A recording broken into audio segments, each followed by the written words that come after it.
Hi hello guys, ఈరోజు ఒక సరికొత్త కంటెంట్తో వచ్చాను. ఆల్రెడీ నేను మీకు తెలుసు, Sonu dare devil ghost Hunter. So వెనక బ్యాక్గ్రౌండ్ కొంచెం డిఫరెంట్గా ఉందా? డిఫరెంట్ దేనికి వచ్చిందనేది ఇంటర్వ్యూ మొత్తం చూస్తే మీకు తెలుస్తుంది. సో తప్పకుండా చూడండి. ఈరోజైతే మేము మన నెల్లూరు వాళ్ళు కొత్తగా తీసినటువంటి గల్లీ గ్యాంగ్స్టర్ మూవీ గురించి ఇంటర్వ్యూ చేయడానికి వాళ్ళతో వచ్చున్నాం. సో వాళ్ళతో ఒకసారి మాట్లాడదాం. వాళ్ళ క్యారెక్టర్ పేర్లు, వాళ్ళ గురించి, వాళ్ళ మూవీలో ఎలాంటి కష్టాలు పడ్డారు, ఎప్పుడు ఆ జర్నీ ఎలా స్టార్ట్ అయింది అనేది మనం తెలుసుకుందాం. ఓకే, హాయ్, ఎలా ఉన్నారు అందరూ? బాగున్నారు? అందరం బాగున్నాం. ఈ మూవీ ఎలా స్టార్ట్ అయింది, ఈ జర్నీ ఒకసారి ఫస్ట్ మీ క్యారెక్టర్ పేర్లు చెప్తే మనము మా డైరెక్టర్ గారే చెప్తారు క్యారెక్టర్ పేర్లు. ఆయన సృష్టించి చెత్తాడు, చెత్తోడా? ఓకే. తప్పెట్లు అంటే ఈయన తప్పెట్లు పెట్టుకొని తిరుగుతారు కాబట్టి తప్పెట్లనా? ఓకే. కర్రోడు దేనికి పెట్టారు అట్లా? అచ్చా, ఓకే. ఇంకా గాంధీ అని ఒక క్యారెక్టర్ ఉందండి, lead, one of the lead character. Okay. And quarter ఒక క్యారెక్టర్ ఉంది. క్వార్టర్ అంటే ఎప్పుడు ఆన్లోనే ఉంటారా? ఓకే. సో ఇంకొకటి సినిమాలో రివీల్ అయ్యి ఇంకో క్యారెక్టర్ ఉంది, మంచి క్యారెక్టర్ ఒకటి ఉంది, మెయిన్ లీడ్, అది కూడా. సో మీ ఈ జర్నీ ఎక్కడి నుంచి ఫస్ట్ స్టార్ట్ అయ్యింది, ఎలా స్టార్ట్ అయ్యింది?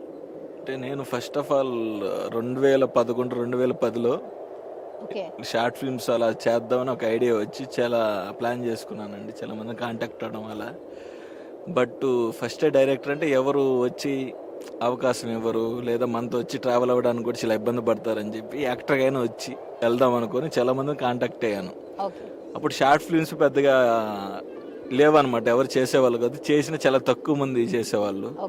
ఆ సర్కిల్లోకి వెళ్ళి అడుగుతున్నప్పుడు చాలా మంది చాలా అంటే మనల్ని చాలా తక్కువగా చూడడం, చెప్తాంలే అని చెప్పి మన అంటే అదే సినిమా అనేది మన బలహీనత, దాన్ని వాడుకోవడానికి చూసేవాళ్ళు అనమాట. అంటే ఈ రోజు రారా, రేపు చేస్తాం, అది ఇది అని. అలా ఆల్మోస్ట్ చాలా మంది తిరుగుతున్నప్పుడు ఆ ప్రాసెస్లో కొంతమంది నాకు డీరెస్ట్ ఫ్రెండ్స్కి తెలిసింది ఆ విషయం. వాళ్ళు నన్ను పిలిచి నీకు సినిమా అంటే ఇష్టం కదరా అని చెప్పి ఏదో సంథింగ్ ఎలా చేస్తారు, యాక్టింగ్ ఎలా చేస్తారు, అది ఇది అని చెప్పి ఆ వీడియో తీసి మా గ్రూప్లో పెట్టారు, అంటే సెటైరికల్గా. అప్పుడు దాని మీద అందరూ చాలా చాలా అంటే మన ఎమోషన్ కూడా చాలా మంది కామెడీగా తీసుకున్నారు. ఆ విషయం నాకు చాలా కాలింది పర్సనల్గా. సో తర్వాత అప్పటి నుంచి ఇంకా పూర్తి స్థాయిలో డిసైడ్ అయ్యాను. అలా ఆల్మోస్ట్ ఒక 3 years షార్ట్ ఫిల్మ్ తీయడానికి ఆ సర్కిల్లో పడడానికి నేను చాలా స్ట్రగుల్ అయ్యాను. అలా ఒక 3 to 4 years తర్వాత ఒక షార్ట్ ఫిల్మ్ చేశాను. షార్ట్ ఫిల్మ్ చేయడానికి సంవత్సరం తీసుకున్నాను. ఎలా చేయాలో తెలియదు, ఎలా రాయాలో తెలియదు. ఎవరినైనా అదే అంటే అవ్వలేదు. చాలా ట్రై చేసి ఆ కథలు ఎలా రాయాలి, ఎలా అంటే ఎవరినైనా అడుగుదాం, రాస్తే చేద్దాం అన్నట్టు. అంటే ఎవడికి రావట్లేదు, ఎవడు రాయట్లేదు. సరే రాయడం కూడా మనమే నేర్చుకుంటే పోద్ది కదా అని అప్పుడు దాదాపు చాలా పుస్తకాలు, చాలా పేపర్లు చింపి మరీ నేర్చుకున్నాను రాయడం. సో ఆ ప్రాసెస్లోనే నా రచన మొదలైంది. అండ్ షార్ట్ ఫిల్మ్స్ కూడా చిన్న చిన్న ఫోన్లు తలాలు మొదలయ్యి, అండ్ రామ్శెట్టి తేజ అనే ఒక పర్సన్ మనకి అప్పుడు 1300D కెమెరా వచ్చింది అప్పట్లోని. ఆ కెమెరా ఇచ్చి ఆల్మోస్ట్ 1 year పైన సపోర్ట్ చేశారు. కెమెరా నా కెమెరా లాగా నాకు ఇచ్చేసారు. సో అలా డేటా చేసాం. ఆ చేసిన డేటా అంతా ఒక ఎడిటర్కి ఇస్తే ఆయన దాన్ని పోగొట్టేయడం. సో చాలా బాధగా, చాలా స్ట్రగిలింగ్గా ఫీల్ అయ్యాను అది. సో తర్వాత ఓకే అని చెప్పి మేమందరం ఒక దగ్గర స్పాట్లో కలుసుకునే వాళ్ళం అండి, బాస్కెట్బాల్ ఇలా ఆడడానికి. అక్కడ పరిచయం అయ్యారు రాజేష్ ఆల్తో. సో అప్పటి నుంచి మాకు ఒక ఎడిటర్, ఒక సపోర్టర్ దొరికారు. అలానే ఒక షార్ట్ ఫిల్మ్ టీమ్ని సీనియర్ అలా సాయి, షాజిద్ చాలా మంది సపోర్ట్తో అప్పటి నుంచి స్టార్ట్ అయ్యింది. ఇప్పుడు సినిమా దాకా వచ్చింది. సో ఇప్పుడు ఆల్మోస్ట్ షార్ట్ ఫిల్మ్స్ ఒక 5-6 తీసి, 2 ఇండిపెండెంట్ ఫిల్మ్స్ తీసి, సో దాదాపు 10-12 ఏళ్ళ తర్వాత గల్లీ గ్యాంగ్స్టర్ అనే సినిమా ఈ నెల 26వ తేదీ, జూలై 26వ తేదీ రిలీజ్ అవుతుందండి. ఇప్పుడు మీ సాంగ్స్, ఈ ట్రైలర్, మీ మూవీది రిలీజ్ అయింది కదా, ప్రేక్షకుల నుంచి మీకు వస్తున్న జెన్యూన్ రెస్పాన్స్ ఏంటి? అంటే మ్యాక్సిమం ఏంటంటే నన్ను ఎప్పుడు ట్రోల్ చేయాలి, లేకపోతే నేను చేసే ప్రతి దాంట్లో తప్పులు ఎతకాలనుకున్న వాళ్ళు కూడా సో వీలైనంత వరకు చాలా పాజిటివ్గా రియాక్ట్ అయ్యారు. జెన్యూన్గా వాళ్ళే కాల్ చేయడం, వాళ్ళే మెసేజ్ చేయడం. ఒకవేళ నేను ఆ లింక్ షేర్ చేయకపోయినా వాళ్ళే బాగుందని నాకు మెసేజ్లు పడడం. సో జెన్యూన్గా రియాక్ట్ అయినట్టు అనిపించింది. అంటే నా దగ్గర ఇవ్వడానికి కూడా ఏం లేదు. అలాంటి వాళ్ళు నన్ను పొగడాల్సిన అవసరం లేదు. చాలామంది మ్యాక్సిమం అందరు జెన్యూన్గానే బాగుందనే విషయంతోనే రెస్పాన్స్ వచ్చిందండి మాకు. ఒక సినిమాకి ఒక ప్రొడ్యూసర్ అనే పర్సన్ దేవుడు లాంటి వారు. సో ఈ సినిమాలో మీ ప్రొడ్యూసర్ గారి పాత్ర ఏంటి మీ మాటల్లో ఒకసారి? యాక్చువల్లీ నాకున్న మెంటాలిటీకి, నేను చూసిన మనుషులు, జనాల వాతావరణం అన్నీ చూసి దెయ్యాలు కానీ దేవుళ్ళ మీద కానీ పెద్ద ఒపీనియన్ లేదు. సో అలాంటిది నాకు తెలిసి ఒక మనిషికి సాయం చేసి ఎవరైనా ఎదుగుదానికి సహకరించే ప్రతి మనిషి దేవుడే నాకు తెలిసి. మా ప్రొడ్యూసర్ గారు నాకైతే పర్సనల్గా ఆయన దేవుడు లాంటి వ్యక్తి. సో ఆయన సపోర్ట్ లేనిది ఇప్పుడు ఇక్కడ వరకు రాలేము. ఈ సినిమా స్టార్ట్ అవ్వడం ఆయన వల్లే, ఎండ్ అయింది కూడా ఆయన వల్లే, రేపు రిలీజ్ అవుతుంది కూడా ఆయన వల్లే. సో అంటే ఆయన 70mm స్క్రీన్ మీద మీ బొమ్మలు మీ పేర్లు చూసుకోవాలి, దానికోసం కష్టపడిందని 4 సంవత్సరాల క్రితం చెప్పారు. ఇప్పుడు అదే మాట మీద ఉన్నారు. ఈ 4 ఏళ్ళలో చాలా మారే, చాలా పరిస్థితులు మారే, అనుకున్న బడ్జెట్ మారింది, చాలా జనాలు నాతో ఉన్నారు, వెళ్ళిపోయారు. కానీ ఎవరున్నా వెళ్ళిపోయినా, నా మీద ఎవరు ఏమనుకున్నా, బట్ ఆయన మాత్రం చాలా సపోర్టివ్గా ఉండి, అంటే ఒక చిన్న బడ్జెట్లో మొదలైంది ఒక పెద్ద బడ్జెట్ స్థాయికి వెళ్ళి దానికి మించిన క్వాలిటీతో చాలా, అంటే యాక్టర్స్ కూడా దానికి సహకరించి, అంటే కొన్ని దగ్గర మిస్కమ్యూనికేషన్ అయినా, కొంతమంది ద్వారా షూట్ డిలే అయినా, ఆల్మోస్ట్ షూటే 1.5 years చేసామండి. అలాంటప్పుడు కూడా యాక్టర్స్ ఓకే మనం అవ్వాలి, వాళ్ళ పరిస్థితులు బాగోలేనప్పటికీ, అంటే అనుకునేది ఒక 40 days షెడ్యూల్ ఏమో, కానీ 1.5 సంవత్సరం జరిగింది. ఆ 1.5 సంవత్సరంలో షూటింగ్ జరిగింది 80 రోజులు అనమాట. సో ఆ 80 రోజుల్లో షూట్ కరెక్ట్గా జరిగింది 45 నుంచి 50 రోజులు. సో ఈ ప్రాసెస్లో ప్రతి దగ్గర ప్రొడ్యూసర్ గారు చాలా పక్కగా చాలా గట్టిగా బలంగా నిలబడ్డారు. అలానే దానికి తగ్గట్టు యాక్టర్స్ కూడా ఈరోజు ఈ సినిమా ఇంత బాగా రావడానికి టెక్నీషియన్స్, ధర్మ గారు, ఇలా ప్రతి ఒక్కరు వాళ్ళ స్థాయికి మించే, వాళ్ళ ఫైనాన్షియల్ స్టేటస్ మించి, అన్ని అధిగమించి, డబ్బు అనేదే కాదు. సో ఒక డబ్బు అనేదే తీసుకుంటే ఇది ఇప్పుడు పెట్టిన బడ్జెట్కి 3 రెట్లు అవ్వాలి. సో కానీ మంచిగా అందరు నిలబడి మంచిగా సినిమాని నిలబెట్టారని, రేపు ఆడియన్స్కి కూడా ఇది మంచి సినిమాగా, ఒక మంచి రా కంటెంట్ కొత్తగా ట్రై చేశారు. ఏదో సినిమా అంటే చుట్టేద్దాం, కేఫ్లో లవ్ స్టోరీ ఇలా చేసుకొని ఏదో ఒక 10-15 రోజులు చేసుకొని చుట్టేద్దాం, లేకపోతే ఏదో కథ రాసుకున్నాం కదా ఆ కథనే తీయాలని రూల్ ఏం లేదు. కాంప్రమైజ్ చేసి చాలా మంది డైరెక్టర్లు ఉంటారు. ఆ వేలోకి మేము వెళ్ళలేదు కాబట్టి ఇంత స్ట్రగుల్ అయ్యామన్నమాట. రాసిందే చెయ్యాలి. సో ఖచ్చితంగా దానికి కాంప్రమైజ్ అయ్యి ఇలాంటి రా లొకేషన్లో కూర్చున్నందుకు మీకు అర్థమై ఉండాలి. సో ప్రతి లొకేషన్ మేము లైవ్ లొకేషన్స్ అక్కడికి వెళ్ళి పర్టికులర్గా ఆ నేటివిటీకి తగ్గట్టు ఆ లొకేషన్స్లోనే షూట్ చేసామండి. సో కేవలం సినిమా మంది ఇష్టంతోనే మంచి చిన్న తప్పులు జరిగిన, పొరపాట్లు జరిగిన, మిస్అండర్స్టాండింగ్ జరిగిన, క్రియేటివ్ డిఫరెన్సెస్లు వచ్చిన కేవలం సినిమా కోసమే మాత్రం తప్ప వ్యక్తిగత ద్వేషాలు ఇలాంటివి ఏం లేవు ఎవరి మధ్య. బేసిక్గా నాకున్న అనుభవంలో మన నెల్లూరులో ఫేమస్ అంటూ ఈ బోడుగొట్టోట శ్మశానం.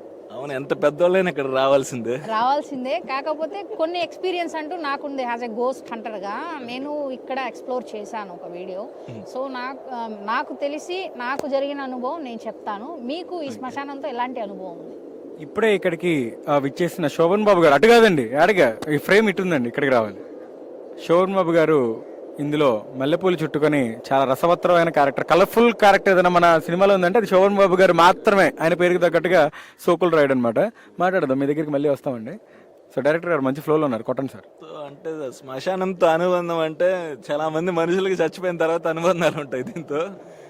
కానీ ప్రతి మనిషి లైఫ్ ఇక్కడ ముగుస్తుంది. నాకు తెలిసి పర్సనల్గా నా లైఫ్ అయితే ఇక్కడ స్టార్ట్ అయింది మాది అనుకుంటున్నాను. అంటే ఇక్కడ చచ్చిపోయిన మనుషులతో, ఆ పూలదండలతో, ఆ పుర్రెలతో, ఆ సమాధులతో, నాకు తెలిసి ఈ ప్రపంచంలో ఈ శ్మశానాన్ని అంత ఎవడు వాడుండడు. అది నిజమే. కాకపోతే నేను ఎక్స్పీరియన్స్ చేసినప్పుడు అయితే ఇక్కడ నేను midnight 12 o'clock వచ్చి గూగుల్ టైం చూపించి ఒక వీడియో అనేది నేను ఇక్కడ షూట్ చేశాను అనమాట. గోస్ట్ హంటర్గా డెవిల్ దాంట్లో చేసినప్పుడు ఏమంటే ఎగ్జాక్ట్ నేను బ్యాక్ సైడ్ ఒకటి షూట్ చేశాను. అక్కడే ఒక పుర్రి అనేది ఒకటి ఉంది చూపించి నేను కుక్కలు అరుస్తా అంటే కొంచెం నాకు భయం వేసింది అనమాట. ఏదో కొంచెం భయంగా ఉంది అని అన్నప్పుడు బ్యాక్గ్రౌండ్లో ఏం కాదు అనేది ఒక సౌండ్ అనేది వచ్చింది. అంటే నాకు స్పాట్లో రాలేదు. నేను క్లిప్ బై క్లిప్ యాడ్ చేసుకునేటప్పుడు మాత్రమే ఆ ఆడియో అనేది నాకు వినిపించింది. సో మీకు ఇక్కడ రాత్రనక పగలనక చాలా రోజులు అనేది మీరు ఇక్కడ షూట్ చేశారు. పొద్దున్న లేచినప్పటి నుంచి midnight అంతా శ్మశానంలోనే గడిపారు కదా.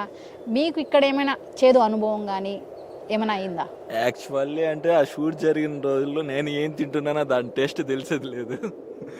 సో అంటే టు బి ఫ్రాంక్ మంచి కలరింగ్ ముందర వెళ్తుందో పట్టించుకునే వాళ్ళం కాదు, సినిమా మీద ఫోకస్ ఉండేది. అంటే మనుషులనే పట్టించుకోలేకపోయి ఇంకా దయ్యాలు వాటిని మనం కేర్ చేసే మైండ్లో లేనప్పుడు. సో సినిమా షూట్ కరెక్ట్గా అయిపోతే చాలా అనుకునే మెంటాలిటీలోనే ఉండాను. మేబీ అలా డైవిల్స్ అలా అయితే నాకు తెలిసి పర్సనల్గా అయితే నేను ఎక్కడ అంత అనిపించలేదు నాకు ఎక్కడ. ఓకే, ఇప్పుడు సినిమా మొత్తం మీ చేతుల్లో పట్టుకొని తిరిగినటువంటి ఈ తప్పెట్లు, అంటే అప్పట్లో పలకలు అంటారు కదా, ఇప్పుడు ఈ రోజుల్లో అయితే మనకి డీజేలు అవన్నీ మన కనిపించట్లేదు. డీజేలు మొత్తం డీజేలే ఉంటున్నాయి, తప్పెట్లు అనేవి కనిపించట్లేదు. సినిమా మొత్తం మన భరత్ గారు ఇది పట్టుకొని తిరిగారు కదా, ఇవి ఎక్కడ దొరికాయి మీకు ఈ కాలంలో? తప్పెట్ల గురించి అయితే మేము చాలా దగ్గర తిరిగామండి. సో చాలా దగ్గర తిరిగి చాలా దగ్గర ట్రై చేస్తే ఆ తప్పిట్లు ఈ తప్పిట్లు లేవు, ప్లాస్టిక్ ఉంటాయి కదా అవి వచ్చేసి అనమాట. అది కాదు మన రా కంటెంట్. చుట్టుపక్కల దాదాపు ప్రతి పల్లెటూరులో తిరుగుంటాం మేము తప్పిట్ల కోసం. ఎక్కడికి వెళ్ళినా వాళ్ళు మేము వస్తాం మేము కొడతాం అనేవాళ్ళు కనపడిన కొద్ది మందిలో. కానీ యాక్చువల్లీ ఏంటంటే సినిమా కోసం తప్పిట్ల ఆయన కూడా నేను వాడేసాను. ఆయనకి అంటే ఇస్తామని చెప్పి షూట్ డిలే అయ్యే కొద్దీ ఆయనకి అప్పుడప్పుడు కొంచెం ఇవ్వగలిగినంత ఇస్తూ ఫైనల్ ఆయన కూడా తప్పిట్లు మర్చిపోయాడు. ఈ మూవీలో మీకు నచ్చిన క్యారెక్టర్, 5 మందిలో మీకు నచ్చిన క్యారెక్టర్? అంటే ప్రతి క్యారెక్టర్ నచ్చింది కాబట్టి రాశాను. పర్టికులర్ క్యారెక్టర్ ఏంటంటే వీళ్ళందరినీ డైరెక్ట్ చేసే క్యారెక్టర్ నాకు బాగా నచ్చింది. ఓ, మీ క్యారెక్టర్ మీకు నచ్చింది. మీ క్యారెక్టర్ కాకుండా వీళ్ళల్లో నచ్చిన మీ క్యారెక్టర్ అంటే ఒక జెన్యున్గా ఒక కల్మషం లేని క్యారెక్టర్ కింద అయితే నాకు తప్పిట్లు అనే క్యారెక్టర్ ఇష్టం యాక్చువల్లీ. అంటే నేను యాక్చువల్లీ ఏదో బోల్డ్ చూపిద్దామని ఈ టైప్ ఆఫ్లో ఉండను. నేను ఒక కథను నమ్ముకొని వెళ్ళే ఉద్దేశంలోనే ఇక్కడ రా కంటెంట్ అంటే చెత్తోడి క్యారెక్టర్ కానీ, లేకపోతే ఒక క్రిమినల్ మైండ్ సెట్, లేకపోతే ఒక మాస్ ఎలా ఉంటుంది గోల్డ్ రెడ్డిది కానీ, సో ఒక ఫ్రెండ్షిప్ వాల్యూస్ తెలిపే ఒక కర్రోడి క్యారెక్టర్ కానీ, అండ్ మాస్గా కొంచెం అంటే సిచ్యువేషనల్గా పరిస్థితులు తగ్గట్టు పెరిగే గాంధీ క్యారెక్టర్ కానీ. సో ఈ ప్రతి క్యారెక్టర్ సొసైటీలో నేను అబ్జర్వ్ చేసిన పరిస్థితులు తగ్గట్టు సిచ్యువేషన్ తగ్గట్టు అల్లుకొని రాసుకున్నవి. మీ సినిమాలో మీకు నచ్చిన విషయం, నచ్చని విషయం 2 ఏదో ఒకటి. అండ్ ప్రొడ్యూసర్ గారు బాగా నచ్చిన విషయం, అండ్ అట్ ఏ టైంలో యాక్టర్స్ కూడా మంచి నచ్చిన విషయమే. నచ్చని విషయం ఏంటంటే కొన్ని దగ్గర డిలేస్ జరిగాయి, అయితే అసలుకి నచ్చలేదు, చాలా నచ్చలేదు అనమాట. ఓకే, ఫస్ట్ సినిమా కాబట్టి ఫర్దర్గా నెక్స్ట్ అలాంటివి ఏం జరగకుండా మ్యాక్సిమం ట్రై చేస్తాను. ఓకే, మన ఆర్జే బిఎంకే, నాకు మన ఆర్జే బిఎంకే 2004 నుంచి బాగా పరిచయం. ఎలా అంటే ఒక అవెంజర్లో కూర్చుంటే దిట్టంగా ఉండేవాళ్ళు ఇప్పుడు అన్నమాట. స్కూల్కి వెళ్తుండే నేను. అవెంజర్లో కూర్చుంటే దిట్టంగా ఉండేవాళ్ళు. ఇప్పుడు మన ఒక బుల్లెట్లో కూర్చుంటే మనకి ఎట్లా ఆనరో, అవెంజర్లో కూర్చుంటే అట్లా ఆనే మనిషి. మీరు ఈ సినిమా కోసమే వెయిట్ తగ్గారా, లేకుంటే దానివల్ల మీరు వెయిట్ తగ్గిన దానివల్ల మీకు ఏమైనా హెల్త్ ఇష్యూస్ వచ్చాయా? చాలా వెయిట్ ఉన్నారు కదా. యాక్చువల్లీ ఈ సినిమా కోసం వాస్తవానికి వెయిట్ పెరిగాను ఈ క్యారెక్టర్ కోసం. తర్వాత వేరే సినిమా కోసం ఇప్పుడు వెయిట్ తగ్గాను. హెల్త్ ఇష్యూస్ ఏమో రాలేదు? ఆబ్వియస్గా హెల్త్ ఇష్యూస్ వస్తాయి. అంటే వెయిట్ ఇంత డ్రాస్టిక్ చేంజ్ ఉండకూడదు, హార్మోనికల్ డిస్టర్బెన్స్ కొంచెం అవుతుంది, అయింది. బట్ దాన్ని మల్టీవిటమిన్స్ వాటితో నేను రీబ్యాలెన్స్ చేస్తూ ఉన్నా. వెయిట్ పెరగడం చాలా ఈజీ అని అనుకున్నా, వెయిట్ పెరగడం కూడా చాలా కష్టం అని నాకు ఈ మూవీ అప్పుడు తెలిసింది. ఆల్మోస్ట్ 10 kgs పుట్ ఆన్ అయ్యాను, దాని తర్వాత 35 kgs దాకా మళ్ళీ డౌన్ అయ్యాను. నేను చూసిన ప్రకారం అయితే ట్రైలర్లో మీ సీన్ అయితే నేను ఒకటి చూశాను. చూసేసారా? అంటే మన ఇప్పుడు వస్తున్న సినిమాలు ఏవైతే ఉన్నాయో తెలుగు సినిమాలో చాలా వరకు బోల్డ్ కంటెంట్ అనేది ఉంది. అలానే దీంట్లో కూడా బోల్డ్ కంటెంట్ అనేది కొన్ని సీన్స్ ఉన్నాయి. సో ఆ సీన్స్లో మీ సీన్ కూడా ఒకటి ఉంది. దానివల్ల మీకు ఏమైనా ఇబ్బందిగా ఉండిందా లేకుంటే ఎలా? యాక్చువల్లీ వాస్తవానికి ఆ సీన్స్ చూడటానికి అందరం ఇష్టపడతాం, కానీ ఆ సీన్స్ చేయడానికి ఎవరు మొగ్గు చూపం. But as an actor I just want accept everything. So as an actor నేను ఆ సీన్ చేయాలనుకున్నాను. డైరెక్టర్ పర్సెప్షన్ ఏదైతే ఉంటుందో అది మాత్రమే ప్రజెంట్ చేద్దాం అనుకున్నా. కాకపోతే మా డైరెక్టర్ మరీ ఎక్కువ ఎక్స్పెక్ట్ చేశాడు, చొక్కాలు కూడా తీసేయాలన్నాడు. అదొక్కటి మాత్రం కొంచెం ఉంచిన ఆయన అని చెప్తే బన్నీన్ వరకు ఓకే ఫైన్ పండగ చేసుకో అన్నారు అనమాట. సో కొన్ని గైడ్ లైన్స్లో ఆ సీన్ని పుల్అవుట్ చేయడం జరిగింది. And as an actor everything should be done. అబ్బా ఇది నేను అది చేయను ఇది చేస్తాను నాకు ఈ బార్డర్ లైన్స్ ఉన్నాయంటే యూ విల్ బీ అంటే నువ్వు వర్స్టైల్ యాక్టర్ అవ్వవు. అప్పుడు నువ్వేదో గిరిగీసుకొని ఉంటే అందులోనే ఉంటావు. సో యాక్టర్ అంటే ప్రతిదీ చేస్తేనే అప్పుడు you will be the full fledged complete అవుద్ది నీ యాక్టింగ్ స్కిల్స్ అన్నీ బయటకు వస్తాయి. సో నెక్స్ట్ మన తారక్ గారు, ఇందులో మీ క్యారెక్టర్ కర్రోడు అనేది ఒకటి పెట్టారు. సో ఈ క్యారెక్టర్ కోసం మీకేదో లంచం ఇచ్చారు, ఆ లంచం ఏంటి? ఇప్పుడు అది చెప్పకపోతే మైక్ తీసుకొని నేను ఓపెన్ చెప్పాల్సి వస్తుంది. ఇది మాత్రం ఏ ఇంటర్వ్యూలో చెప్పట్లేదు, దీన్ని అదే హైడ్ లంచం ఏదో చేస్తున్నాడు. ఇచ్చారంటే ఆ లంచం ఏంటి? ఎలా ఒప్పుకున్నాం అనేది క్లియర్ కట్గా చెప్పు. లాస్ట్ ఇంటర్వ్యూలో కొంచెం అంతా వదిలేవు. సో ఇప్పుడు ఇది మన అడ్డ, దీని సాక్షిగా మన అబద్ధాలు చెప్పకూడదు. మనం ఇక్కడికే రావాలి, ఓకేనా? ఇక్కడే బతికాం మనం సినిమా అంతా. నాకు ఈ మూవీకి డైరెక్టర్ గారు ఫోన్ చేసి సినిమాలో కొరియోగ్రఫీ ఉంది బ్రో చేయాలి అన్నారు. సరే అని చెప్పి వచ్చేసాను ఇక్కడికి తట్టపట్ట సర్దుకొని ఈ నెల్లూరు. ఇక్కడికి వచ్చిన తర్వాత మనకి కొన్ని క్యారెక్టర్లు ఉన్నాయండి, చాలా క్యారెక్టర్లు. దాంట్లో కర్రోడి క్యారెక్టర్ అనేది మాకు సెట్ అవ్వలేదు, మొత్తం తిరిగాం ఎక్కడా సెట్ అవ్వలేదు. మార్నింగ్ షూట్ ఉంది, కర్రోడి క్యారెక్టర్ కావాలి. సరే బ్రో మీతో కొంచెం పర్సనల్గా మాట్లాడాలి, మనకి కర్రోడు సెట్ అయిపోయాడు, మనం ఏం టెన్షన్ తీసుకునే అవసరం లేదు, కూర్చున్నారండి అని పిలిచారు. సరే అని వెళ్ళి కూర్చున్నాం, సిట్టింగ్లో కూర్చున్నామండి. ఓహో, ఆ సిట్టింగ్లో కూర్చున్న తర్వాత కర్రోడు ఏడని అడుగుతున్నాను. లేదు బ్రో కూర్చోండి ఫస్ట్ అన్నారు. కూర్చున్నాను. బ్రో మీరు కర్రోడి క్యారెక్టర్ మీరు చేయాలి బ్రో అన్నారు. నా వల్ల కాదు బ్రో, నాకు యాక్టింగ్ రాదు, నా వల్ల అస్సలు కాదు బ్రో అన్నాను. లేదు బ్రో మీరు ఎలాగైనా చేయాలి అన్నారు. సరే అని చెప్పేసి కూర్చున్నాను. అప్పటికే ఒప్పుకోలేదు, వీళ్ళందరూ ట్రై చేశారు మ్యాక్సిమం, భరత్ బ్రో అందరూ. నేను చేయలేదు, వద్దనేసాను. లాస్ట్లో ఒకటి జరిగింది.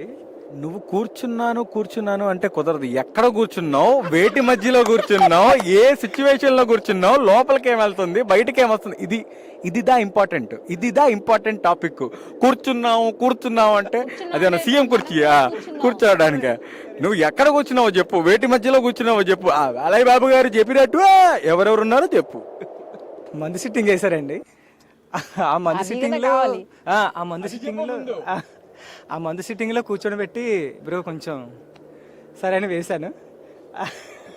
అంటే ఒక 3 గ్లాసులు ఎక్కువ పడేటప్పటికి జై బాలయ్య. ఓహో, అంటే బేసిక్గా మన నెల్లూరు వాళ్ళు ఎలాంటి పనైనా అవతల వాళ్ళకి రాకుంటే వచ్చేలా చేసేస్తారు. అంటే మన నెల్లూరు వాళ్ళ దగ్గర ఉన్న పవర్ అలాంటిది.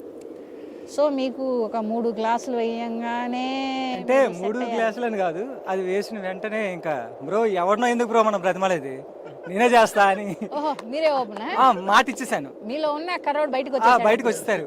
అది మళ్ళీ వీళ్ళు ఏం చేశారంటే మార్నింగ్ నేను మళ్ళీ మారిపోతానేమో అని చెప్పి వీడియో తీసి పెట్టుకున్నారు. ఓహో, అంటే ఇప్పుడు మీరు వేరే అపరిచితుల్లో మళ్ళీ మార్నింగ్ వచ్చిన తర్వాత మళ్ళీ నేను మార్చేస్తాను కదా, ఓకే, దాని వీడియో తీసి బ్రో మీరు నైట్ అలా చెప్పారు, మీరు చెయ్యాల్సింది. మార్నింగ్ మారారా, అదే మాట మీద ఉన్నారా? మార్నింగ్ నేను చేయను అనేసాను. అదే మాట మీద ఉండాల్సి వచ్చింది. సెట్లోకి వచ్చి పాపం చాలా కష్టపడ్డాడు, ఇబ్బందులు పడ్డాడు. అతని ఇబ్బందులు చూసి నేను నవ్వుకున్నాను, కానీ తర్వాత హెల్ప్ చేసుకోవాల్సి వచ్చింది. ఒకరికొకరు హెల్ప్ చేసుకున్నారు. సో ఇంతవరకు ఇండస్ట్రీలో కొరియోగ్రాఫర్స్ చాలామంది ఉన్నారు, మీరు ఈ మూవీకి కొరియోగ్రాఫర్ కూడా చేశారంట. సో కొరియోగ్రాఫర్స్లో చాలామంది ఉన్నారు, బట్ ఒక హ్యాండిక్యాప్డ్ అయి కూడా మీరు ఈ మూవీకి చాలా కష్టపడి కొరియోగ్రాఫ్ చేశారంట. సో దీని మీద మీ అభిప్రాయం? దీని మీద నా అభిప్రాయం అంటే చాలా వరకు అంటే డిజేబుల్డ్ అంటే చాలా వరకు అది హెల్ప్ చేస్తాం ఇది హెల్ప్ చేస్తాం అని మాటలు చెప్తారే తప్ప ఒకడికి ఒక టాలెంట్ ఉంది అంటే దాన్ని గుర్తించి లాగే వాళ్ళు చాలా తక్కువ మంది ఉంటారు. దాంట్లో డిజేబుల్డ్ క్యారెక్టర్ ఉండే వాళ్ళకైతే అస్సలు ఛాన్సెస్ ఇవ్వరు, ఎందుకంటే భయపడతారు చాలామంది. అందులో మళ్ళీ కొరియోగ్రఫీ అంటే ఇంకా భయపడతారు. నార్మల్గా అన్నీ బాగుండి డ్యాన్స్ చేసి కొరియోగ్రఫీ చేసే వాళ్ళకే చాలా కష్టం అవుతుంది ఈ రోజుల్లో. అలా నన్ను నమ్మి ఒక అవకాశం ఇచ్చారు మన వెంకటేష్ గారు. అలానే యశ్ సార్ కూడా నన్ను నమ్మి అవకాశం ఇవ్వడం నాకు బ్రో మీకు ఎప్పుడు లైఫ్లో రుణపడి ఉంటాను బ్రో, లవ్ యూ. నాకు ఇంత మంచి అవకాశం ఇచ్చినందుకు వెంకటేష్ గారిని ఇంకా I love you darling, I love you. రుణపడి ఉంటానని ఎట్టు అంటున్నాను అంటే రుణపడి ఉంటానంటే మరొక అంటే మళ్ళీ పార్టీలో మళ్ళీ పార్టీ కూడా ఎక్స్పెక్ట్ చేస్తున్నారా మీరు? సక్సెస్ పార్టీ ఉంటది కదా కంపల్సరీ మనకి. సో మన తప్పెట్లు భరత్ గారు, ఈ మూవీలో ట్రైలర్లో చూసినట్టు దీంట్లో బోల్డ్ కంటెంట్ చాలా ఉంది. మీ సీన్స్లో ఒక లిప్ సీన్ కూడా ఉంది, లిప్ లాక్ సీన్ కూడా. అవును. సో ఆ సీన్స్ చేసేటప్పుడు మీరు ఏమైనా ఇబ్బంది పడ్డారా, లేకుంటే మీకు కంఫర్టబుల్గా ఉన్నిందా? అంటే కంఫర్టా లేదని అమ్మాయిని అడగాలి ఫస్ట్. మీరు బాగా చూస్తే ట్రైలర్లో ఆ అమ్మాయి నన్ను కిస్ చేయడానికి ట్రై చేస్తుంది, కానీ నేను అంటే ఆ బేసిక్గా ఫోర్స్ తీసుకోవట్లేదు. మీరు కొంచెం అందంగా ఉంటారు కాబట్టి ట్రై చేసి ఉండొచ్చు. అందం అనే మాట మా సినిమాలో తీసేశాడు వెంకీ. మాస్గా ఉన్న ఇప్పుడున్న అమ్మాయిలు ఎలా అంటే బాగా గడ్డం పెంచి హెయిర్ బాగా పెంచిన వాళ్ళనే ఇష్టపడుతున్నారు. సో మీరు అలానే ఉన్నారు, బేసిక్గా అలా అయినా ఇష్టపడి ఉండొచ్చు. అక్కడ మూవీలో ఏంటంటే ఒక ఎమోషనల్ టచ్కి వెళ్ళిపోద్ది మూవీ. మా ఇద్దరి మధ్య ఆ ట్రాక్ని ఎండ్ చేస్తూ ఒక సాంగ్కి లీడ్ తీసుకోవడమే మీరు చూసిన కిస్ షాట్ ఉంటుంది. ఓకే, ఇప్పుడు ఉన్న జనరేషన్స్కి మీరు ఇట్లాంటి బోల్డ్ కంటెంట్ మూవీస్, ఇలాంటి సీన్స్, లిప్ లాక్ సీన్స్ అవన్నీ తీసి ఎలాంటి మెసేజ్ ఇద్దాం అనుకుంటున్నాం? అంటే ఇప్పుడు వచ్చే జనరేషన్ కూడా ఎలా ఉన్నారంటే చిన్న చిన్న వయసులోనే వాళ్ళు శృతి మించిపోతున్నారు. అంటే ఇంకా మీరు ఇట్లాంటి సీన్స్ చేసి వాళ్ళ జీవితాలని వేరే దారిలో తీసుకోబోదాం అనుకుంటున్నారా, లేకుంటే ఎలా? ఓకే, ఇప్పుడు మన చిరంజీవి గారు శంకర్ దాదా జిందాబాద్ అనే సినిమా తీశారండి. ఇప్పుడు గాంధీ గారు చెప్పినట్టు చిరంజీవి గారు లాస్ట్ దాకా ట్రై చేశారు పాపం సినిమాలో. అది చూసి మనం మంచిగా మారిపోతున్నామా అంటే దీనికి ఆన్సర్ నేను ఇస్తాను. కానీ కాదు కదా, ఇప్పుడు వస్తున్న జనరేషన్కి మీరు ఎలాంటి ఇక్కడ జనరేషన్ అంటే ఒకటే నేను చెప్తాను, ఇలాంటి క్వశ్చన్స్కి ఆన్సర్ సరిగ్గా మా గురువు గారు అని ఫీల్ అవుతాను, సందీప్ రెడ్డి వంగ. ఓకే, ఆయన బాగా ఆన్సర్ చేస్తారు దీనికి. ఇప్పుడు ఆయన ఏమంటారంటే మీరు చూసిన 3 hours లేదంటే 2 hours మూవీలో మీరు చెడిపోతున్నారంటే జీవితకాలం మిమ్మల్ని సాకి తల్లిదండ్రుల కోసం బతకట్లేదా? నేను చూసిన భరత్కి ఇప్పుడు చూస్తున్న భరత్కి చాలా డిఫరెన్స్ ఉంది. ఎలా అంటే నేను చూసిన భరత్కి గడ్డాలు, మీసాలు, ఇట్లా జుట్టు ఏం లేదు. ఇప్పుడు ఎన్ని నెలలు ఇట్లా పెంచడం జరిగింది, దీనివల్ల మధ్యలో వచ్చిన ఇబ్బందులు ఏంటి? ఈ మూవీ కంటే ముందు నేను అంటే కొంచెం మాస్గా చెప్పాలని నాకు దొరద పుట్టింది ఎక్కడో. సినిమా అనే ఓటికి కొంచెం ఎక్కడో నా మైండ్లో దొరద పుట్టడంతో ఒక చిన్న కవర్ సాంగ్ లాంటిది ఒకటి ప్లాన్ చేసి తీసుకున్నాను. అక్కడ కొంచెం ఒక 2-3 పాయింట్స్ గడ్డం పెంచుకున్నాను. సో నాకు తెలిసి ఆ గడ్డం పెంచడమే వెంకీకి నేను నచ్చినట్టున్నాను అనుకుంటున్నా. దాని తర్వాత ఈ మూవీ కోసం అయితే ఒక 6 months 7 months వితౌట్ కట్ నేను మేకఓవర్ చేసుకున్నాను. కొంచెం మూవీ కోసం లావ్ అవ్వడం, కొంచెం వెయిట్ పెరిగాను. రీసెంట్గా వెయిట్ కొంచెం లాస్ అవ్వాలనిపించింది నాకు. సో ఈ సినిమా మొత్తము లుంగీలు బాగా తెలిసి రాటు తేరిపోయిన వాళ్ళలాగా కట్టారు. బీడీలు కూడా తాగడం కూడా విపరీతంగా బాగా అలవాటు ఉన్న వాళ్ళలాగా తాగారు. దానివల్ల మీకు ఏమైనా అనిపించిందా? మీకు తెలిసిన భారత్కి స్మోకింగ్ అలవాటు ఉందా? లేదు. Okay, thank you. ఇక్కడ ఏంటంటే నేను దీనికి రెఫరెన్స్గా చిరంజీవి గారి సినిమా ముఠా మేస్త్రి చూశాను బాగా. ఆయన ఏంటంటే ఆయన తాగే ఆ స్టైలు, ఆ బీడీ స్మోక్ చేసే స్టైల్ నాకు చాలా ఇష్టం.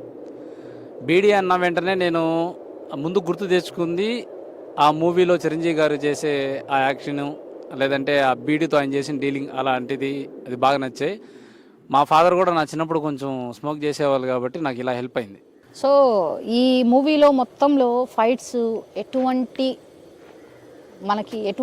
జాగ్రత్తలు లేకుండా చేశారు. ఈ కాలంలో ఇప్పుడు మనం ఒక ఫైట్కి మనం పైకి ఎగరాలంటే రోప్ సీన్స్ అవన్నీ ఉన్నాయి. సో మీరు ఎటువంటి జాగ్రత్తలు లేకుండా చేశారు కదా, సో మీకు ఆ సీన్స్లో ఎక్కడైనా దెబ్బలు తగలడం అలాంటివి ఏమైనా జరిగాయా? సో మేము అదే అంటున్నాం ఫస్ట్ నుండి కూడా, మా మూవీ రియాలిటీకి దగ్గరగా ఉంది కానీ ఆర్టిఫిషియల్గా ఏది చేయలేదు. మనిషి ఎంత ఎగరగలడో అంతే ఎగురుతున్నాం, ఎంత కింద పడగలడో అంతే కింద పడుతున్నాం, ఎంత దెబ్బలు తగులుతున్నాం అంతే చూపిస్తున్నాం. సో ఇక్కడ తప్పిట్లెట్టు కొడితే అక్కడెక్కడో పోయి దూరంగా పడే అంత స్కోప్ మేమైతే చూపించలేదు. మేము రియల్ స్టోరీ అని చెప్పలేం కానీ ఇప్పుడుండే క్యారెక్టర్స్ ఇక్కడ ఎవరైతే తిరుగుతుంటారో ఈ మాసి, మీరు చెప్పారు ఇందాక జనరేషన్ గురించి, జనరేషన్లో అనాథలు అయిపోతే ఆ అనాథలకి గైడ్ చేసేవాళ్ళు ఎవరు లేకపోతే వాళ్ళలో ఒక్కొక్కడు ఎలా తయారాడనేది ఈ స్టోరీ.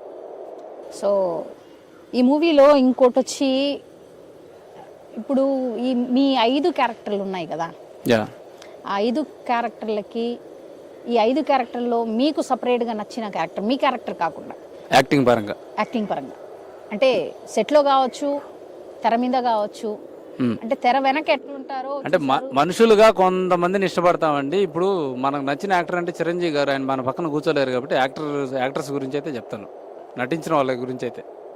మీ క్యారెక్టర్స్ గురించి చెప్పండి. అంటే వీళ్ళు నాతో ఫ్రేమ్ షేరింగ్ చాలా తక్కువ. ఓకే. నేను నా షూట్ లేనప్పుడు నేను బ్యాక్ కెమెరా కొంచెం వర్క్ చేయడం ఇలాంటివన్నీ జరిగాయి.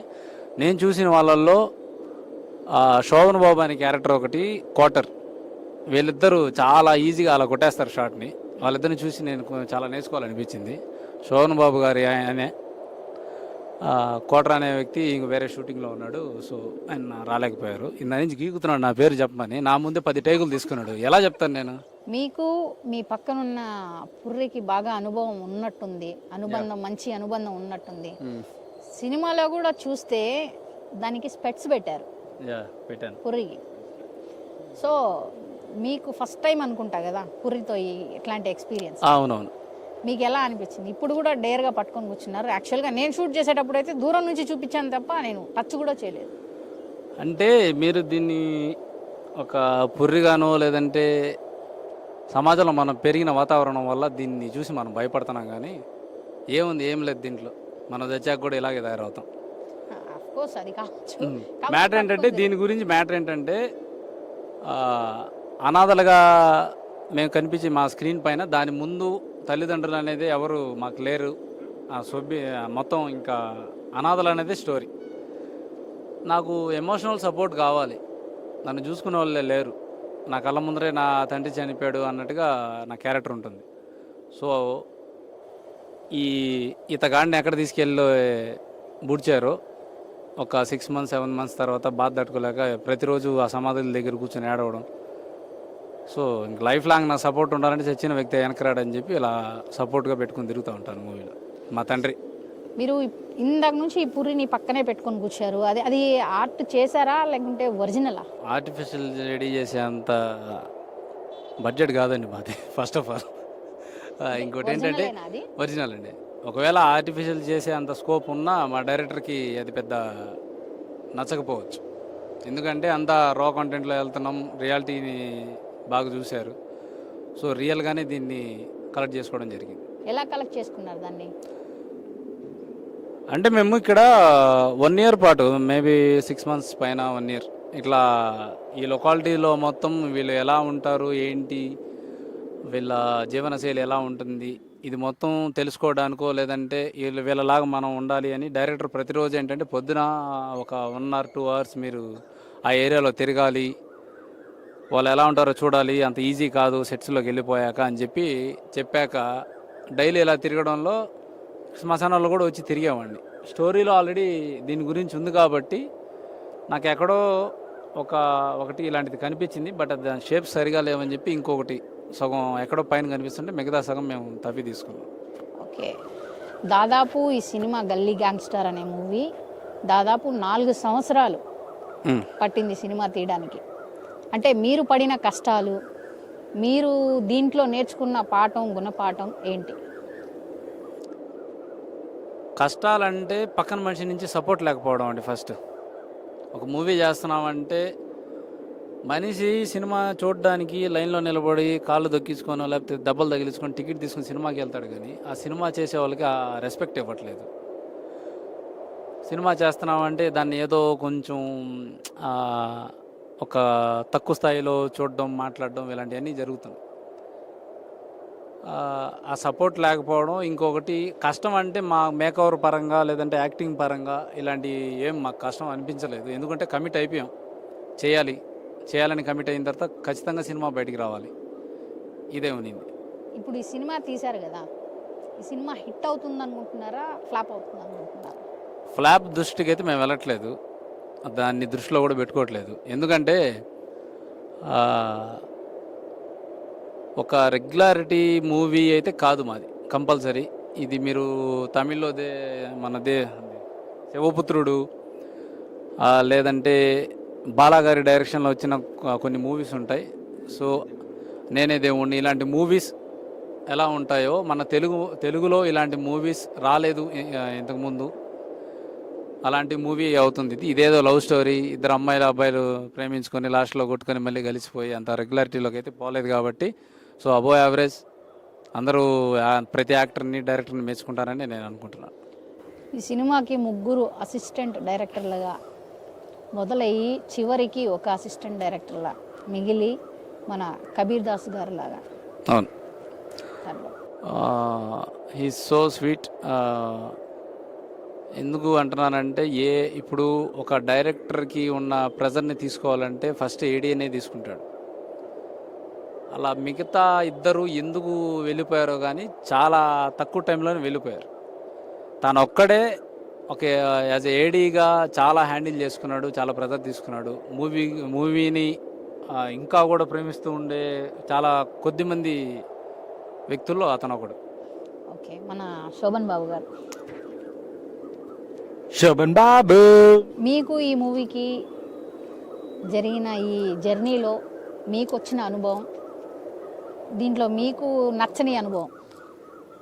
అంటే జరిగిన అనుభవాలు అయితే బోల్డ్ అనే ఉన్నాయండి. అది ఈ మూవీతో వచ్చినవి అయితే కాదు, ఆల్రెడీ జీవితంలో జరిగిన బోల్డ్ అనే అనుభవాలతో ఈ మూవీలో కూడా జర్నీ చేయడం జరిగింది. నచ్చని విషయానికి వస్తే మాత్రం ఫస్ట్ మూవీ అంటే షూటింగ్ స్టార్ట్ చేసిన తర్వాత ఆల్మోస్ట్ ఒక 10 to 20 days పట్టింది. అంటే ఒక సెటరేట్ అవ్వడానికి, అంటే కొత్త పీపుల్ ప్రతి ఒక్కరు, అంటే ఎవరికి కూడా ఎవరెవరు తెలియదు.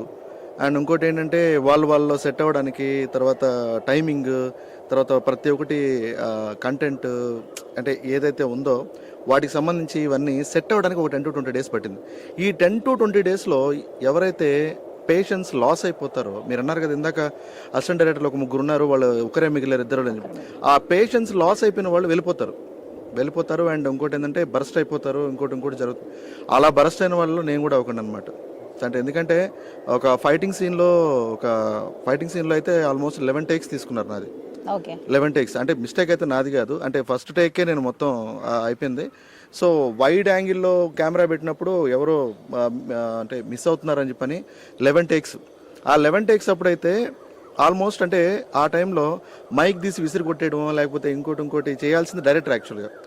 కానీ డైరెక్టర్ గారే చాలా పేషెంట్గా ఉన్నారు.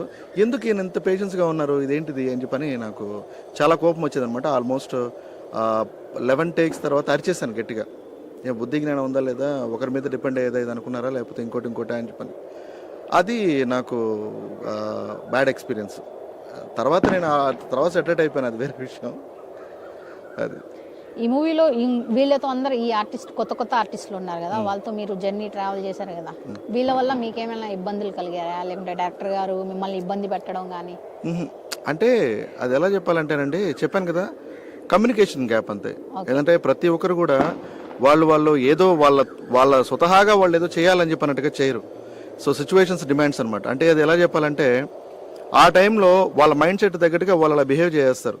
తర్వాత అరే నేను ఇలా చేశాను, మళ్ళీ సారీ అన్న, ఇందాక అన్నారు కదా సిట్టింగ్ అని ఒకటి ఉంటుంది కదా, ప్రతి ఒక్కరికి ఆ సిట్టింగ్లోనే ప్రతి ఒక్క ప్రాబ్లమ్ సాల్వ్ అయిపోయేసి మార్నింగ్ కల్లా యాజ్ యూజువల్గా అందరూ ఫ్రెష్ అప్ అయిపోయేసి పొద్దున్న మళ్ళీ వర్క్లో దిగిపోయేవాళ్ళు. అంటే సిట్టింగ్ అంటే నైట్లో సిట్టింగ్కి కూర్చున్నప్పుడు ఒకలా ఉంటారు. ఇందాక మీరు అన్నారు కదా అతనికి ఇతనితో క్యారెక్టర్ అతను ఆ ఊపు రావడానికి అతను ఆ సిట్టింగ్లో మిగతా వాళ్ళు కూడా ఉన్నారు. ఇతను ఒకరిని నిందించడం కరెక్ట్ కాదు కానీ ఉన్నాము. ఆ మూమెంట్లో చాలామందిని ఆడిషన్ చేసాం, కుదరలేదు. కర్రోడు ఫైనల్ ఇతన్ని ఎందుకు ఉండకూడదు, కొంచెం కామెడీ జనరేట్ అవుద్ది అనే విధంగా చేసాం. కానీ అన్న చెప్పే సిట్టింగ్ ఏంటంటే షూట్ అయిపోయిన తర్వాత కంప్లైంట్స్ లేదంటే ఏదో ఇప్పుడు మీరు చెప్పినట్టు బ్యాడ్ మూమెంట్స్ ఏమైనా ఉంటే ఆ రోజు క్లియర్ చేసి మార్నింగ్కి మళ్ళీ షూట్లోకి వెళ్ళిపోవడం జరుగుతుంది. తప్పెట్లు కొట్టరా, మీ బంధువులు వచ్చినట్టున్నారు? అది రోజులో 2-3 సార్లు వస్తుంటాయి, అది మనకేం కొత్త కాదు. సో బాలు గారు, మీ జర్నీ అయితే అంతకుముందు కూడా ఒక మూవీ కూడా చేశారు, ఎన్నో ప్రాజెక్టులు చేస్తూ వస్తున్నారు. ఇప్పుడు ఈ మూవీ అయితే తొందరలో రిలీజ్ అవబోతుంది. సో దీంట్లో మీకు బాగా ఎక్స్పీరియన్స్ అయింది, మీ ఫీలింగ్ ఎలా ఉంది మూవీ గురించి? యాక్చువల్లీ నేను చాలా ప్రాజెక్ట్స్ చేశాను కానీ this is a very unique experience for me. ఎందుకంటే ఒక రా కంటెంట్, యాక్చువల్లీ చెప్పాలంటే ఈ రా టెక్స్చర్ మనకు అలవాట్లేదు, మన సరౌండింగ్స్లో కూడా ఎవరు ఉండరు. యాక్చువల్లీ చాలా కొత్త. షార్ట్స్ వేసుకొని ఈ చెత్తలో, బేసిక్గా మై క్యారెక్టర్ ఇస్ చెత్తోడు క్యారెక్టర్. సో షార్ట్స్ వేసుకొని ఆ చెత్తలో తిరగడం. అంటే బేసిక్గా మీరు మామూలుగానే షార్ట్లు వేసుకొని తిరుగుతారు. షార్ట్స్ వేసుకొని తిరుగుతాం, పాష్గా ఉంటాం. షార్ట్లు వేసుకొని చెత్తలో తిరగంగా. ఇప్పుడు ఏ షార్ట్స్ గురించి మాట్లాడుతున్నారు? హలో, వేసుకునే షార్ట్ల గురించి మాట్లాడుతున్నారు అక్కడ. Water you talking non sense, cutter వెళ్ళి గోడ మీద బల్లి. సో ఇక్కడ మ్యాటర్ ఏమైందంటే, మాకు అంటే నేను చెత్తని కాబట్టి చెత్త ఎరుకోవాలి, మరి ఐ మీన్ ఈ డంపీ యాడ్స్లో తిరగాలి. ఆ షార్ట్స్ వేసుకుని తిరుగుతున్నప్పుడు ఎలా ఉండేదంటే, ఎండ్ ఆఫ్ ది డే ఇంటికి వెళ్ళాక ర్యాషెస్ వచ్చేసి మొత్తం ఏదంతా ఎక్స్పోజ్ ఉంటుంది కదా మొత్తం లోని అంతా. సో మొత్తం ర్యాషెస్ వచ్చేటివి, చాలా చాలా ఇబ్బందికరంగా ఉండేది అనమాట. బట్ క్యారెక్టర్ని ఓన్ చేసుకున్నాం. I felt it was a challenging role. మళ్ళీ ఇలాంటి క్యారెక్టర్ వస్తుందో రాదో తెలియదు. సో ఇలాంటి ఒక ఛాలెంజింగ్ రోల్ని మనం తీసుకొని దాన్ని యాక్సెప్ట్ చేసి మనం ఫుల్ఫిల్ చేస్తేనే will be the full fledged actor అవుతాము అనే ఒక థాట్ ప్రాసెస్లో చేశాను. చాలా నేర్చుకున్నా ఈ సినిమాలో. అంటే లో బడ్జెట్ సినిమాల్లో ఉండే కష్టాలు ఏమేమి ఉంటాయి అన్నీ ఈ సినిమాలో మేము పడ్డాం. అంటే లైక్ కాస్ట్యూమ్స్ దగ్గర నుంచి properties, art work, what not ఒకటి కాదు. ఇక్కడ లీడ్స్ అంటూ మేము స్క్రీన్ మీద కనబడుతున్నాం, కానీ ఆఫ్ సెట్లో కూడా మేమే అసిస్టెంట్ డైరెక్టర్లు, మేమే ఎవ్రీథింగ్ అనమాట. ఎవ్రీథింగ్ వాట్ నాట్ అన్నీ చేసాం యాక్చువల్లీ చెప్పాలంటే. సో అలా team work, it's a team effort output ఈరోజు ఇలా బయటికి రావడానికి. ఆ అవుట్పుట్ బయటికి తెప్పించడంలో 100% కష్టపడింది వ్యక్తి ఒకే ఒక్కరు ఎవరు అంటే Venky. That is director. Okay Sobhan Babu garu, మీరు ఎక్కడి నుంచి ఈ జర్నీ అయితే స్టార్ట్ చేశారు? ఈ ప్రాజెక్ట్లోకి మీరు ఎలా వచ్చారు? ఈ ప్రాజెక్ట్తో మీకున్న ఎక్స్పీరియన్స్ ఏంటి? అంటే గుడ్ ఎక్స్పీరియన్స్ ఏంటి, బ్యాడ్ ఎక్స్పీరియన్స్ ఏంటి? దీనివల్ల మీరు పడిన ఇబ్బందులు ఏంటి? ఇబ్బందులు ఏం లేదండి, అంటే చాలానే ఉన్నాయి. బట్ ఫస్ట్ నేను ఎక్కడి నుంచి వచ్చానంటే, యాక్ట్లో నేను న్యూస్ రీడర్గా జాబ్ చేస్తున్నానండి. ఆల్మోస్ట్ ఒక 5-6 months చేశాను. అక్కడ నాకు రాజేష్ ఆల్తోర్ అని చెప్పనేసి ఎడిటర్ ఒక అతను ఉన్నాడు. అతను మేమందరం షార్ట్ ఫిల్మ్స్ చేసి ఎడిటింగ్ చేసి తర్వాత వర్క్ గురించి డిస్కస్ చేసుకొని కొన్ని స్టోరీస్ గురించి కొన్ని సీన్స్ గురించి ఇది ఇలా కాదు అలా తీస్తే బాగుంటుంది అని చెప్పి ఒక గ్రూప్ అనమాట. మేము అక్కడ ఒక 3-4 అలా ఉండేవాళ్ళము. సో నాకు గనక అవకాశం వస్తే నేను తీసుకెళ్తాను, నీకు అవకాశం వస్తే ఇటు తీసుకెళ్తాను అని చెప్పిన మాటలు చాలా జరిగాయి. అది వచ్చిన తర్వాత చూసుకునే వాళ్ళు అనుకునేవాళ్ళం, అది వేరే విషయం. సో ఫైనలీ ఇలాగ ఒక తెలిసిన ఫ్రెండ్ ఒక అతను మూవీ చేస్తూ ఉన్నాడు, ఇలా కావాలి, రోల్ ఒకటి ఉంది, అది మీరు చేయాలి ఇలాగా అని చెప్పంటే నేను చెప్పాను, నేను నాజుగ్గా అయితే లేను, నేను బాగా కాస్త బలంగానే ఉన్నాను. సో దీనికైతే నేను పనికిరానేమో నాకు తెలిసి. అండ్ ఇంకోటి ఏంటంటే, ఈ చేజింగ్లు ఫైట్ సీన్లు అవైతే మాత్రం చాలా ఛాన్సెస్ తక్కువ. ఒకవేళ అంటే నార్మల్గా ఫైట్ సీన్స్కి వాటికి కింద పరుపులు అవన్నీ వేస్ట్ చేస్తారు కదా, ఇక్కడ దీంట్లో అసలు అలాంటివి ఏమి లేవండి. అంటే అంత టైం దొరకలేదో లేకపోతే ప్రొడక్షన్ మేనేజర్ వాళ్ళు అవి తీసుకొచ్చి పెట్టడానికి ఏమో నాకు తెలియదు, కానీ బట్ నేను అదే చెప్పాను, అదేం ప్రాబ్లం లేదన్నా, మేనేజ్ చేసేవచ్చు అని చెప్పన్నాడు. మేనేజ్ చేసేవచ్చు అని చెప్పిన తర్వాత వేసిన మొదటి అడుగు అనమాట షూటింగ్లో ఫస్ట్ రోజు. Okay good. మీరు ట్రైలర్లో కానీ చూసినట్లయితే బ్లడ్ నా పైన పడితే నేను ఆ బ్లడ్ నేను తుడుచుకుంటూ ఉంటాను ఫస్ట్ షాట్లో. అదే ఫస్ట్ రోజు షూట్ అనమాట యాక్చువల్గా. సో బాగానే ఉన్నింది. అండ్ అంతే, అంటే ఎలా చెప్పాలంటే ఆరాంగా వెళ్ళిపోతూ ఉన్నింది. But once chasing fight scene ఇలా అని చెప్పి అన్నప్పుడు మాత్రం చాలా ఇబ్బంది పడ్డాను నిజం చెప్పాలంటే. ఆల్మోస్ట్ నాకు వద్దు అసలు, ఇప్పుడు ఈ ప్రాజెక్ట్ నాకు అసలు వద్దు, నేను వెళ్ళిపోతాను, నేను అసలు ఫోన్ స్విచ్ ఆఫ్ చేస్తాను, నాకు అసలు అవసరం లేదు అని చెప్పి అంత కోపం వచ్చేసింది అనమాట ఒక టైంలో అయితే. కానీ నిజంగా అయితే మాత్రం ఒక డైరెక్టర్ అనేవాడు ఇలాగే ఉండాలా అనే క్వశ్చన్ దగ్గర నుంచి ఎస్ ఇలాగే ఉండాలి అని చెప్పనే ఒక ఆన్సర్ ఇచ్చాడు అదే డైరెక్టర్. ఎందుకంటే ఎంత కోపం వచ్చినా కూడా, అంటే నిన్న కూడా వేరే దగ్గర చెప్పాను కదా, మైక్ కెమెరా లైట్లు గిట్ అన్ని పగలగొట్టేసే అంత కోపం ఉన్నా కూడా మంచి క్లోజప్ యాడ్ ఒకటి ఇస్తాడు మా డైరెక్టర్ గారు అనమాట. ఆల్మోస్ట్ అది ఎలా చెప్పాలంటే ఒక మంచి స్మైల్, ఒక చిరుమంద హాసం అంటారు కదా, అలాంటి స్మైల్ ఒకటి ఇస్తారు. ఏడో చచ్చిపోతున్నా స్వామి ఇక్కడ, నేను మళ్ళీ ఇంకో టేక్ అంటే ఎలాగంటే అయిపోద్ది అనేవాళ్ళు అనమాట. సో ఆ స్మైల్ ఇంకా బాధ పెట్టేది చాలా దారుణంగా. ఎందుకంటే ఆయన రిక్వెస్ట్ చేసుకుంటే అది వేరే విషయం, కానీ ఆ స్మైల్ అంటే రిక్వెస్ట్ లేకుండా, కమాండ్ లేకుండా, డిమాండ్ లేకుండా, ఏమీ లేకుండా ఆ ఒక్క స్మైలే ఆన్సర్ అనమాట. దేనికైనా ఆ ఒక్క స్మైలే ఆన్సర్ ఏదైనా కూడా. సో ఆ టైంలో ఒక ఫైట్ సీన్లో అయితే 11 takes తీసుకోవడం జరిగింది. తర్వాత 11 takes తీసుకున్నప్పుడు నాకు ఇది ప్రాబ్లం అయిందండి. ప్రాబ్లం అయ్యి 20 days నేను రెస్ట్ తీసుకోవాల్సి వచ్చింది, చాలా ప్రాబ్లం అయ్యి. అండ్ ఇంకోటి ఏంటంటే, మా ఊరి ప్రెసిడెంట్ అని చెప్పిన సాంగ్ ఒకటి జరిగిన తర్వాత ఇక్కడ తారక్ అని చెప్పని ఉన్నారు కదండి, ఆయన కొరియోగ్రాఫర్. ఈ కొరియోగ్రాఫర్కి నేను మ్యాక్సిమం ఏం చెప్పాను అని చెప్పంటే, మేము ఒక సెట్లో అండి చేసిందంటే ఒక గూడాం అనమాట, పాడుపడిపోయిన ఒక రైస్ మిల్ గూడాం అనమాట. దాంట్లో కంటికి కనిపించిన నూగు ఒకటి వస్తుంది, ఆ నూగు అందరికీ పడదు. డస్ట్ అలర్జీ ఉన్న వాళ్ళకి అస్సలు పడదు అనమాట. అక్కడే డ్యాన్స్ జరుగుతూ ఉంది, అక్కడే నేను మల్లెపూలు మెల్ల వేసుకొని నేను కూడా డ్యాన్స్ చేయాలి. అండ్ అక్కడ మొత్తం సిచ్యువేషను నాకు ఊపిరి ఆడట్లేదు. అండ్ ఇంకోటి ఏంటంటే అంటే ఎలాగా అని చెప్పంటే నేను కిళ్ళి ఎప్పుడు నవ్వులుతూ ఉండాలి.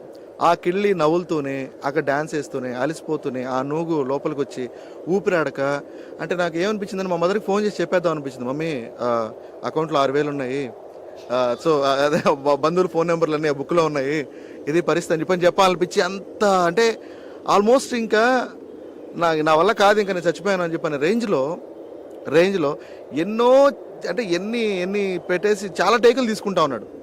నేను తనతో చెప్పాను వీలైనంత వరకు నువ్వు నాకు క్లోజ్ లేకపోయినా పర్వాలేదు, నో ప్రాబ్లం, నువ్వు ఎక్కడైనా చూపించిన నో ప్రాబ్లం, ఇబ్బంది ఏం లేదు. నేనైతే మాత్రం నేను ఎక్కువసేపు అయితే నేను ఈ నూగులో ఉండలేను అని చెప్పి అన్నాను. ఆ రోజు నైట్ అయితే మాత్రం ఓకే డన్ అంతా అయిపోయింది అని చెప్పి అన్నాడు.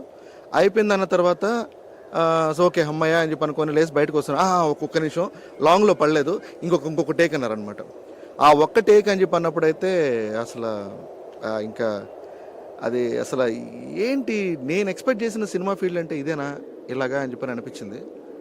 సో చాలా అంటే చాలా బాధేసింది.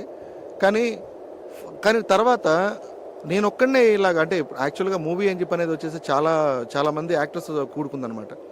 నాకొక్కడికే ఇలా ప్రాబ్లం ఉందని చెప్పని నేను ఫీల్ అయితే మిగతా వాళ్ళు ఇంకెంతమంది ఫీల్ అవుతున్నారో ఎంతమంది చెప్పట్లేదు. నాకు సివియర్ అయింది, మిగతా వాళ్ళకి కూడా పాపం ఏదో ప్రాబ్లం ఉంటుంది. దానికోసం నేను ఏదో డిస్టర్బ్ చేయడం అని చెప్పని రియలైజ్ అయ్యాను. ఆ స్పాట్లో రియలైజ్ అయ్యి మళ్ళీ ప్రాబ్లం ఉన్నా కూడా ఫైనల్గా అది కంప్లీట్ చేసుకొని మళ్ళీ బయటకు వచ్చాం అనమాట.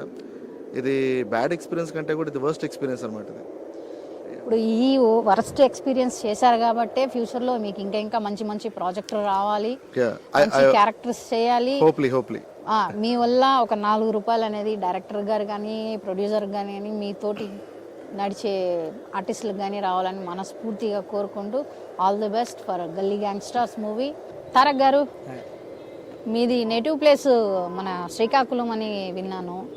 సో ఈ మధ్య కాలంలో శ్రీకాకుళం సాంగ్స్ చాలా హిట్ అవుతున్నాయి కదా, మిలియన్స్ వ్యూస్ వస్తున్నాయి. సో ఈ మూవీలో ఏమైనా మన శ్రీకాకుళం టైప్లో ఏదైనా సాంగ్ ఏమైనా పెట్టారా? ఉంది సాంగ్ ఉంది, మా ఊరు ప్రెసిడెంట్ అని చెప్పేసి సాంగ్ ఉందండి. మా ఊరి ప్రెసిడెంట్ మా కానోడు లప్ప అని చెప్పి ఒక సాంగ్ ఉంది. అది ఐటమ్ సాంగ్ అండి సినిమాలో. ఈ మా ఊరి ప్రెసిడెంట్ అనే సాంగ్ అయితే మాత్రం మోహన్ గారు మహేష్ గారు చాలా బాగా లిరిక్స్ ఇచ్చారండి. అలానే ఈ సాంగ్ బాగా రావడానికి కారణము శరత్ గారు. అది మామూలుగా ఇవ్వలేదు, అసలు శ్రీకాకుళం యాసలో తగ్గట్టుగా మ్యూజిక్ ఇచ్చారు ఆయన. చాలా బాగా వచ్చింది సాంగ్స్ అన్నీ ఆయనే చేశారు. అలానే ఈ సినిమాకి బ్యాక్గ్రౌండ్ వచ్చేసి సత్యజ గారు చాలా బాగా ఇచ్చారు. ఆయన కూడా ఒక సాంగ్ కూడా చేశారు ఆయన. ఆ సాంగ్ మీరు అంతవరకు చూడకపోయి ఉంటారు, యూట్యూబ్లో పెట్టలేదు. అది మీ అందరికీ సర్ప్రైజ్ కూడా. ఆ సాంగ్ లిరిక్స్ కూడాను ఆయనే రాశారండి ఆ సాంగ్కి. ఈ సాంగ్ని మీకేమైనా కొరియోగ్రాఫ్ చేయడానికి ఏమైనా కష్టంగా అనిపించిందా, లేకుంటే ఇష్టంగా చేశారా, లేదు చెయ్యాలి అని ఒక కసితో చేశారా? చెయ్యాలని ఒక కసితో చేశాను, కానీ ఈ సాంగ్లో నేను ఒకరినైతే బాగా బాధ పెట్టానండి. అది శోభన్ బాబు గారు. అంటే ఈ సినిమాలో క్యారెక్టర్ శోభన్ బాబు క్యారెక్టర్. అక్కడ అందరూ డ్యాన్స్ చేసేటప్పుడు డస్ట్ బాగా ఇదయ్యేది, ఆయనకి డస్ట్ ఎలర్జీ ఉంది. పాపం ఆయన నా వల్ల చాలా సఫర్ అయ్యారు, చాలా ఇబ్బంది పడ్డారు పాపం. కానీ అదంతా ఆ బాధను తట్టుకొని ఫస్ట్ ఆయన బాగా ఆ సాంగ్లో నిలబడ్డారు. అది ఆయనకి నేనైతే ఫుల్ థ్యాంక్స్ చెప్తానండి.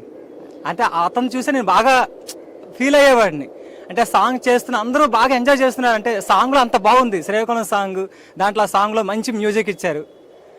ఆ సాంగ్లో అంతా ఉన్నప్పుడు కూడాను ఆ సార్ని చూస్తే ఒకసారి శోభన్ బాబు గారిని ఇవన్నీ బాధ అనిపించేది నాకే.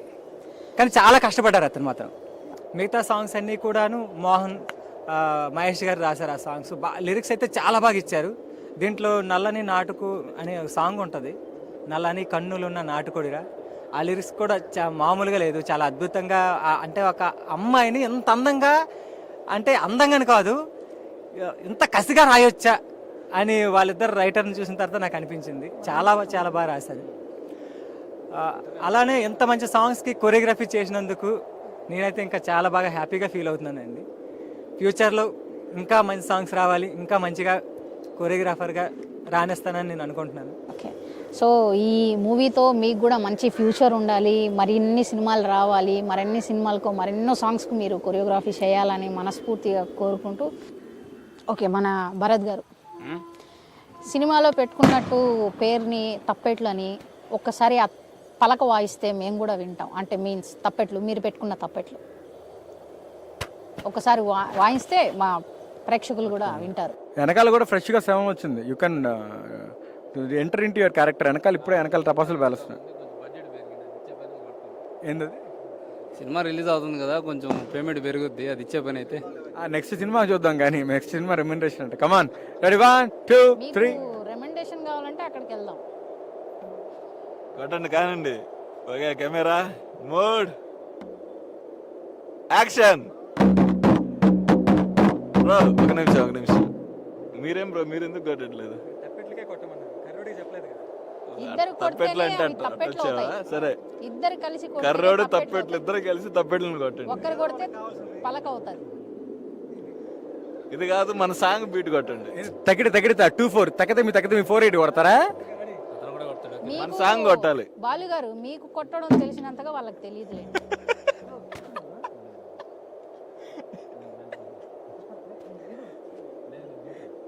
కొట్టండి.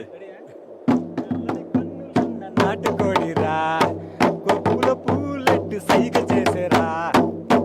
అంతే. భరత్ గారు, మీరు కొడితే మీరు కొట్టేదాకా ఆమె తప్పెట్లు ఒప్పుకునేటట్లు లేదు. లేరండి. లేదు కొట్టండి. లేదు, మీరు ఒక్కసారి వాయిస్తే. ప్లీజ్.